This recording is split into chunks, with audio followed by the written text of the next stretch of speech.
नमस्कार सर. नमस्कार. सर या आश्रमामध्ये आपण आलात त्यानंतर आपल्याला या ठिकाणी काय काय सुविधा मिळाल्यात?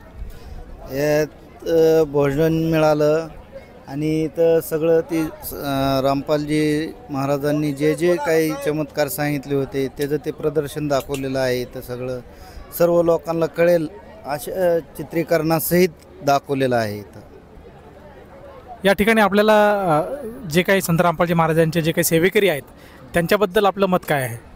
एकदम चांगले सेवेकरी, सर्वांना मन मिळावं मोकळेपणाने बोलतात, वागतात. मला आणखीन एक विचारायचं वाटतं की या ठिकाणी जर बघितलं मोठ्या प्रमाणात या ठिकाणी भाविक आलेले आहेत तर त्यांची सुविधा आणि त्यांची व्यवस्था या ठिकाणी कशी केली गेली? एकदम चांगल्या रीतीने सुविधा, सर्व सोयी सुविधा एकदम व्यवस्थित झालेल्या आहेत.